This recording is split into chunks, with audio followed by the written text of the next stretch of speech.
மாவட்டம் திட்டக்குடி அருகே சோளக்காட்டிற்கு சென்ற பெண்ணின் முகத்தில் துணியை போட்டு மூடி 7 சவரன் தாலி சங்கிலியை மர்ம நபர் பறித்துக் கொண்டு தப்பிய சம்பவம் அதிர்ச்சியை ஏற்படுத்தியுள்ளது. திட்டக்குடி அடுத்துள்ள வாகையூர் கிராமத்தை சேர்ந்த சேகர் என்பவரின் மனைவி பூங்கோதை தனது சோளக்காட்டிற்கு சென்றுள்ளார். அப்போது பின்புறமாக வந்த மர்ம நபர் பூங்கோதை முகத்தில் துணியை போட்டு இறுக்கமாக பிடித்துக் கொண்டு அவர் கழுத்தில் அணிந்திருந்த 7 சவரன் தாலி சங்கிலியை பறித்துக் கொண்டு ஓட்டம் பிடித்தார். இதனிடையே பூங்கோதை கூச்சலிடவே அக்கம் பக்கத்தில் உள்ளவர்கள் அங்கு வந்து அவரை மீட்டனர். தை மாத சுபமுகூர்த்த நாளை முன்னிட்டு திருத்தணி முருகன் கோவிலில் ஒரே நாளில் 65 ஜோடிகளுக்கு திருமணம் நடைபெற்றது. மலைக்கோவிலில் புதுமண தம்பதிகள், உறவினர்கள் மற்றும் பக்தர்கள் குவிந்ததால் கோவில் வளாகம் முழுவதும் கூட்டம் அலைமோதியது. பின்னர் பொது வரிசையில் 5 மணி நேரமும், சிறப்பு வரிசையில் 3 மணி நேரமும் காத்திருந்து பக்தர்கள் மற்றும் புதுமண தம்பதிகள் சுவாமி தரிசனம் செய்தனர்.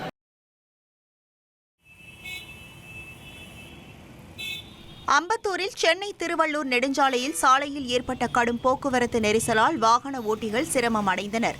திருமுல்லைவாயில் முதல் அம்பத்தூர் தொழிற்பேட்டை வரை ஏற்பட்ட போக்குவரத்து நெரிசலால் பள்ளி மாணவர்கள் மற்றும் அலுவலகங்களுக்கு செல்வோர் கடும் அவதிக்கு ஆளாகினர்.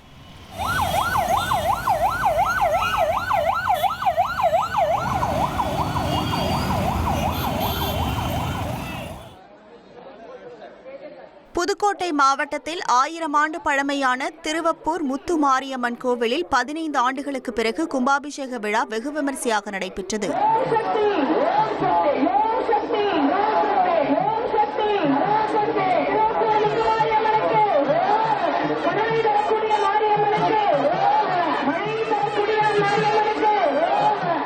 விழாவில் அமைச்சர் ரகுபதி, முன்னாள் அமைச்சர் விஜயபாஸ்கர் உள்ளிட்ட ஏராளமான பக்தர்கள் கலந்து கொண்டு தரிசனம் செய்தனர். கடலூர் மாவட்டம் வடலூரில் வள்ளலார் நிறுவிய சத்திய தர்ம சாலையில் எரியும் அணையா அடுப்பு மூலம் நாள்தோறும் 1000க்கும் மேற்பட்டோருக்கு அன்னதானம் வழங்கப்பட்டு வருகிறது. பிப்ரவரி 1 தைப்பூச விழா நடைபெறவிருக்கும் நிலையில் வள்ளலாரின் ஜீவ காருண்ய ஒழுக்கத்தால் ஈர்க்கப்பட்ட ஜெர்மன் பக்தர்கள் அன்னதானத்திற்கு தேவையான அரிசியை வழங்கினர். அரிசி மூட்டைகளை தோளில் சுமந்து வந்த அவர்கள் கோவில் நிர்வாகத்திடம் ஒப்படைத்தனர்.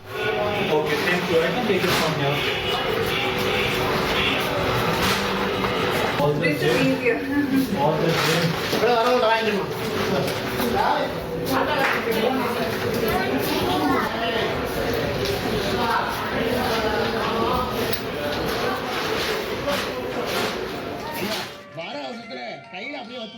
தேசிய சாலை பாதுகாப்பு மாதத்தை முன்னிட்டு நாமக்கல் அறிஞர் அண்ணா பேருந்து நிலையத்தில் சாலை பாதுகாப்பு விழிப்புணர்வு நாடகம் நடத்தப்பட்டது. யமதர்மன் மற்றும் சித்திரகுப்தன் வேடமிட்டு இருசக்கர மற்றும் 4 சக்கர வாகன ஓட்டுநர்கள் கடைபிடிக்க வேண்டிய சாலை விதிமுறைகளை கலைஞர்கள் தத்ரூபமாக நடித்து காட்டினர்.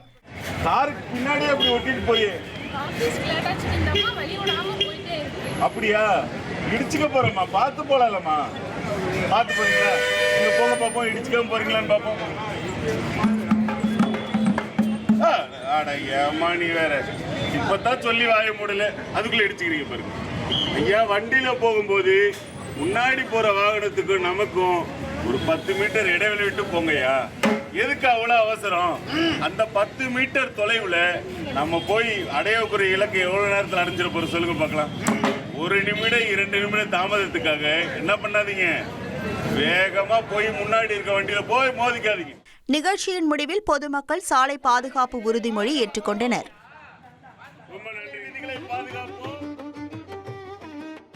மன்னார்குடி ராஜகோபால சுவாமி கோவிலில் கும்பாபிஷேக விழா கோலாகலமாக நடைபெற்றது. கோவிலில் நடைபெற்ற திருப்பணிகள் நிறைவு பெற்றதைத் தொடர்ந்து யாகசாலை பூஜைகள் முடிவடைந்து ராஜகோபுரங்கள் மற்றும் முக்கிய சந்நிதிகளின் விமானங்களுக்கு கும்பாபிஷேகம் நடத்தப்பட்டது.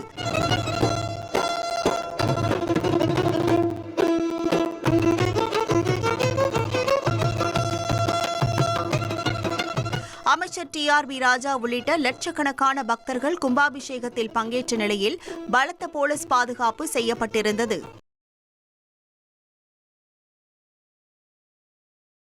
காரைக்கால் துறைமுகத்தில் போலி எண்ணுடன் இயக்கப்பட்ட சரக்கு வாகனத்தை வட்டார போக்குவரத்து அலுவலர்கள் பறிமுதல் செய்தனர். நாகை டாடா நகரைச் சேர்ந்த பத்மநாபன் என்பவர் காரைக்கால் மீன்பிடி துறைமுகம் சென்றபோது தனது லாரி எண்ணை போல அங்கு மற்றொரு சரக்கு வாகனம் நிற்பதை பார்த்து வட்டார போக்குவரத்து அலுவலகத்தில் புகார் அளித்தார். இதன் பேரில் போலி எண் பொருத்தப்பட்ட அந்த வாகனத்தை பறிமுதல் செய்த அதிகாரிகள் அதனை போலீசில் ஒப்படைத்தனர்.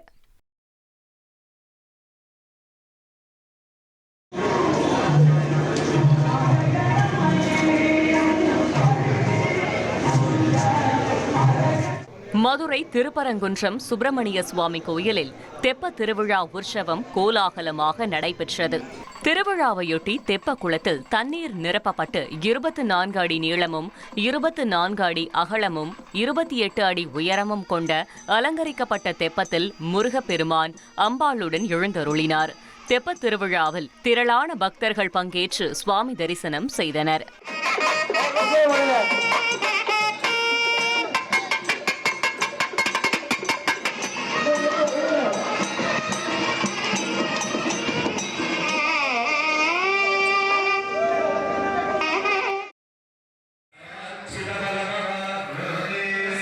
பழனி முருகன் கோயிலில் தைப்பூச திருவிழா கடந்த 26ஆம் தேதி கொடியேற்றத்துடன் தொடங்கி கோலாகலமாக நடைபெற்று வருகிறது.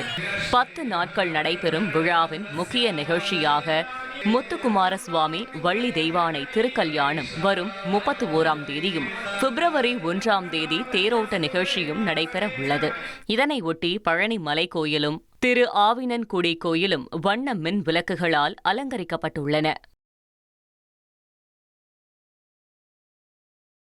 கரூரில் தென் திருப்பதியாக போற்றப்படும் தான்தோன்றி மலை கல்யாண வெங்கட்ரமண சுவாமி கோவிலில் கும்பாபிஷேகம் விமர்சையாக நடைபெற்றது.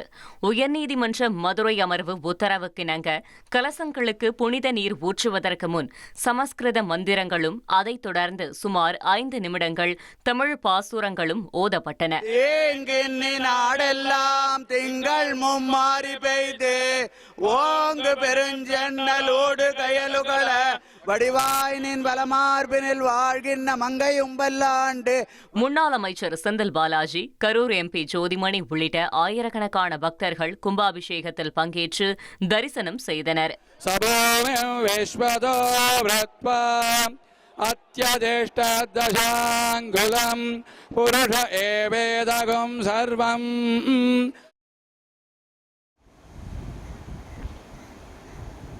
திருச்செந்தூர் கடல் சங்கமிக்கும் இடத்தில் மீன்களை கொத்தி தின்பதற்கு கூட்டமாக காத்திருக்கும் சங்குவளை நாரைகளின் அழகிய காட்சி காண்போரை வெகுவாக கவர்ந்தது.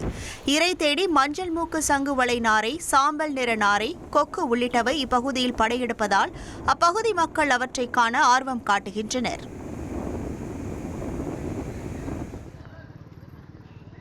திருப்பூர் மாவட்டம் தாராபுரம் அருகே பழனி கோவிலுக்கு பக்தர்களை ஏற்றி சென்ற ஆம்னி வேன் கவிழ்ந்து விபத்திற்குள்ளானதில் 13 பேர் படுகாயமடைந்தனர். தருமபுரி மாவட்டம் கடத்தூர் பகுதியைச் சேர்ந்த ஒரே குடும்பத்தினர் பயணித்த வேன் ஓட்டுநரின் கட்டுப்பாட்டை இழந்து தலைக்குப்புற கவிழ்ந்து விபத்து ஏற்பட்டுள்ளது.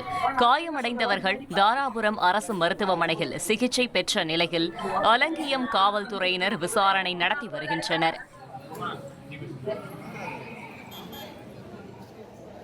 தைப்பூசத்தை முன்னிட்டு சிவகங்கை மாவட்ட நகரத்தார்கள் 420 ஆண்டுகால பாரம்பரிய வைரவேல் மற்றும் 320 சர்க்கரை காவடிகளுடன் குன்றக்குடியில் இருந்து பழனிக்கு பாத யாத்திரையாக புறப்பட்டு நத்தம் பஜனை மடத்தை வந்தடைந்தனர்.